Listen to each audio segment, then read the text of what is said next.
You cannot simultaneously have a full-time job in a company, a business, a corporation, when you're a CEO or a president, and be a full-time stay-at-home mom.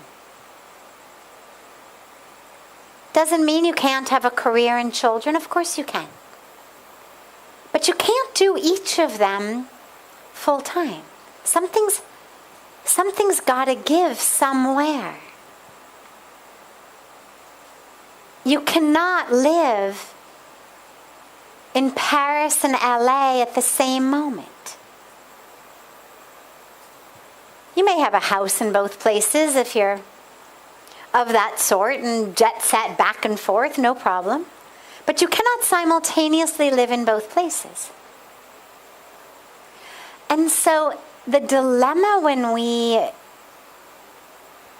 make choices about our life is too many of us have been really indoctrinated to believe that there should be able to be this buffet.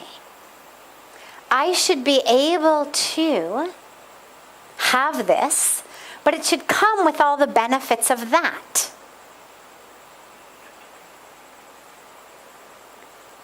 Or I should be able to not have that, but still have the parts I liked about it anyway.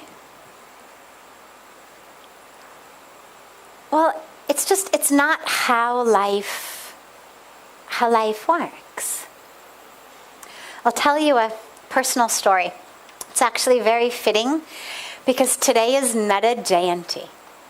Now, Naradji is one of the beautiful, beautiful sages from the scriptures, from the Srimad Bhagavatam, and a beautiful, holy, divine, wandering sage, a Muni. One who observes great silence, one who does great sadhana, one who, as I mentioned in the Ganga Arati, really is this confluence of Gyan, wisdom, and Bhakti, devotion. He's the one, if you read the Srimad Bhagavatam, he's really the one who guides and teaches so many throughout. Now one day, and of course there's always a backstory, we won't go into, because the way that so many of the stories in the scriptures work is they flow from one into the next. So we're just going to cut a slice out of this beautiful, sumptuous cake of the Srimad Bhagavatam. And it's the story of one day, Naradji is walking through a village, and there's a king. And the king sees him, and of course he's well known, he's famous, he's this enlightened sage. The king sees him and he says, "Oh, Sage Naradji." He bows at his feet. And he says, "I want you to read my daughter's palm. I want you to tell the future of my daughter." So Naradji says, "Sure." The king shows Naradji his daughter. Naradji holds the daughter's hand. And not only in her hand, but in her face, in her eyes, in her being, he basically falls in love. Now Naradji is a celibate, a renunciant. And here he has, he's fallen in love with this princess nonetheless. And he says to the king, "Your daughter will have a very successful, beautiful, long life." And the king, "Thank you." And he mentions to Naradji that his daughter's swamvar. Now, a swamvar was back in the old days when girls, princesses, got to choose their groom like an auction house, basically. All of the eligible young men would come forward, and the princess would wander through and choose her prince. So Naradji was very excited to hear this was happening, and immediately he rushes to Lord Vishnu. And he tells Lord Vishnu, I need you to give me the face, because Naradji was not the most handsome being on earth. We all have different beautiful qualities we've been given, and he had amazing qualities of wisdom, of devotion, but not quite the looks to snatch a princess, a gorgeous princess nonetheless. So Naradji says to Vishnu, I need you to give me the face of Hari. Hari is one of the names of Lord Vishnu. Lord Vishnu says, done. So be it. Tathastu. Now Naradji's very happy.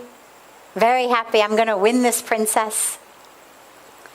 And he goes to the swamvar, and he stands right in the front row, convinced she's going to definitely choose me because I am, by far, the most handsome guy around. Not only that, I also happen to be brilliant. I'm actually going to stop the story for a moment and go back to where I learned this story, because it weaves importantly in terms of my life story. So this takes us back to the early 2000s, almost 20 years ago. Now, I've been in India, as some of you know, for the last 25 years. And I officially took vows of sanyas, vows of monastic renunciation, in the year 2000, so 22 years ago. It was not a difficult choice by any means at all. In fact, from when I first came in 96, I knew that was where I was going. And I've shared many times that it was such an incredible blessing, because all of my desire for things that were not in alignment with monastic vows, not in alignment with a life here in Rishikesh in an ashram, long before cyber cafes and coffee shops and whatnot were put in, long before there were, juice bars and Italian restaurants and whatnot. And by God's grace,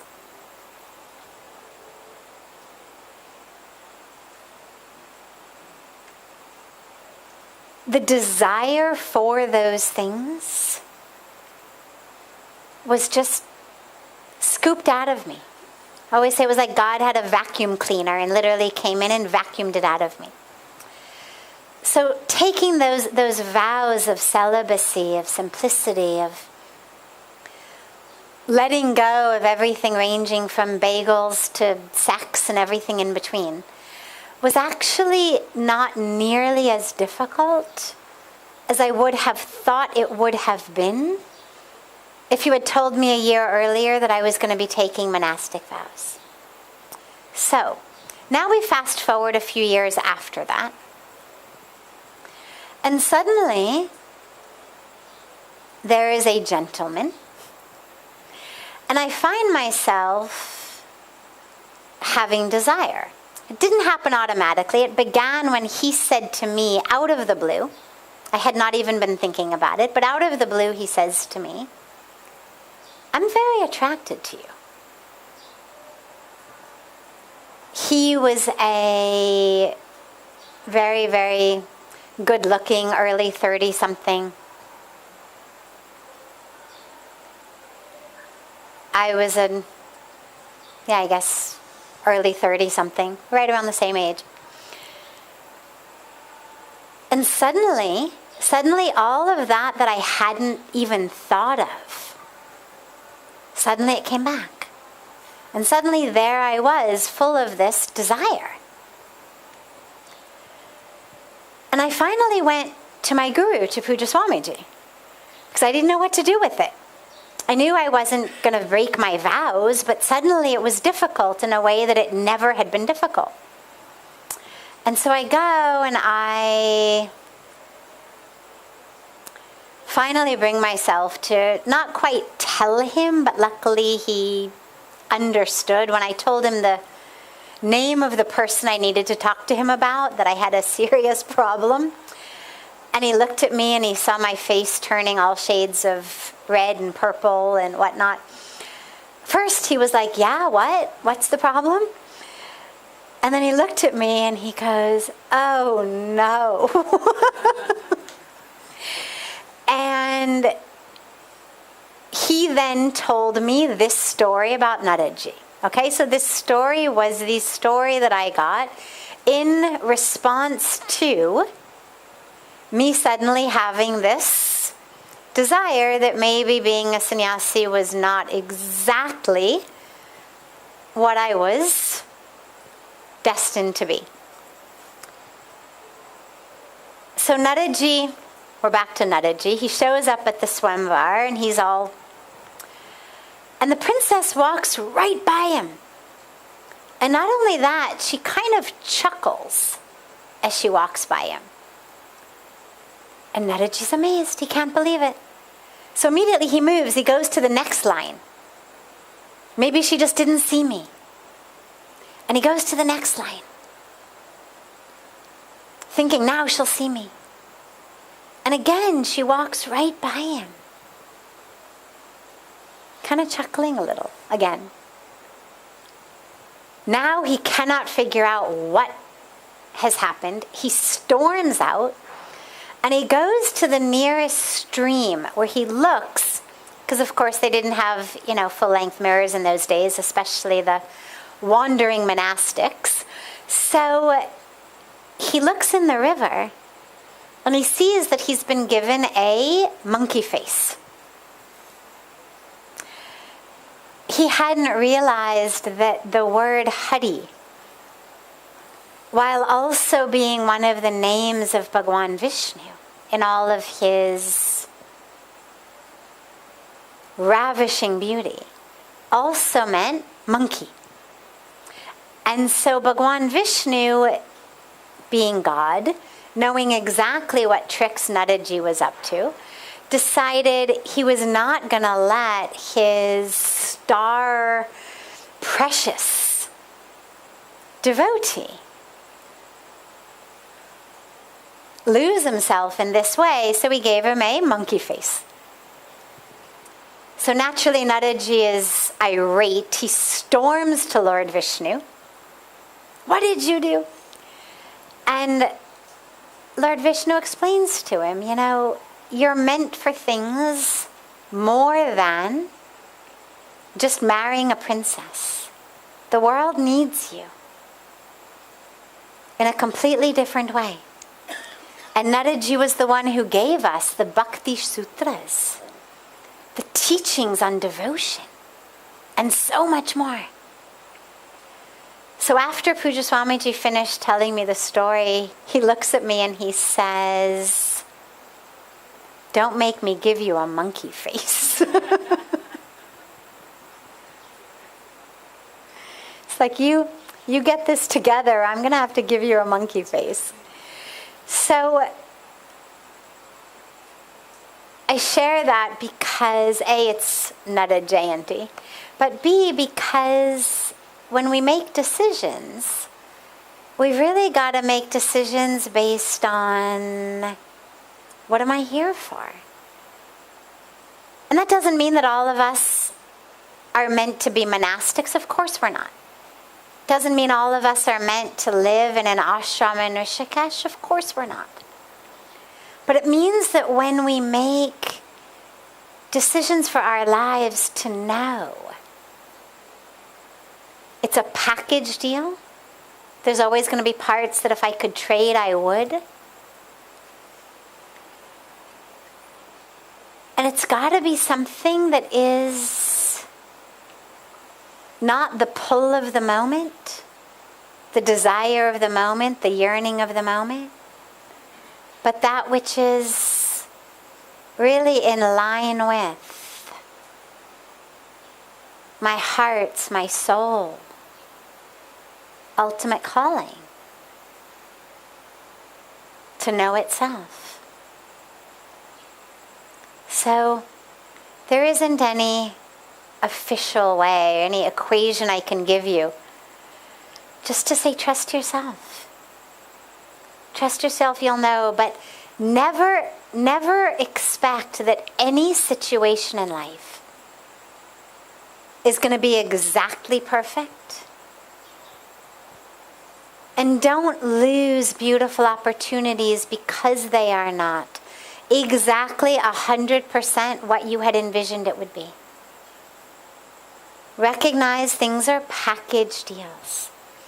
And the question becomes, which package deal is the one that's most likely to give you the things that matter to you? I'm not going to tell you what should matter to you, but you decide what matters to you. And then choose the path that's most likely to give you that.